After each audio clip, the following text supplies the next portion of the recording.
بچوں کو عبارت کے عنوان تک لے جانے کے لیے اور ان کی کتابیں کھلوانے سے پہلے آپ ایک موضوع تمہید اٹھائیں گے، عبارت کے عنوان کا اعلان کریں گے اور پھر کتابیں کھلوائیں گے۔ تمہید اٹھانے کے لیے درج ذیل نکات پیش ہیں، تاہم یہ حرف آخر نہیں ہے۔ بہتر سے بہتر تمہید کے لیے آپ کی فکری جستجو جاری رہنی چاہیے۔ درج ذیل سوالات کی مدد سے تمہید اٹھائیں۔ اس باب کا عنوان چونکہ ہمارا کنبہ ہے، لہذا آپ نے تمہید کے ذریعے اس گفتگو کو کنبے تک لے جانا ہے، اور شروع آپ اس سوال سے کر سکتے ہیں کہ خاندان سے کیا مراد ہے۔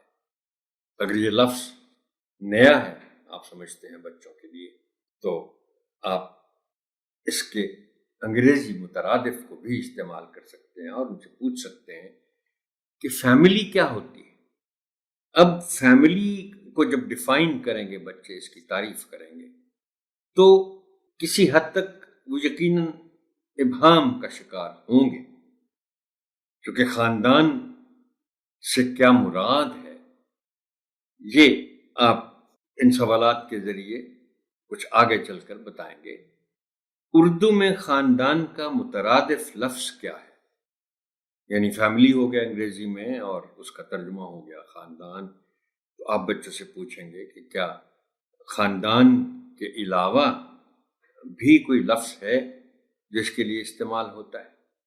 تو یہ لفظ ہے کنبہ۔ آپ کے خاندان یا کنبے میں کون کون شامل ہیں؟ یہ وہ سوال ہے جس کے ذریعے آپ بچوں کو خاندان کے معنی سمجھا سکتے ہیں۔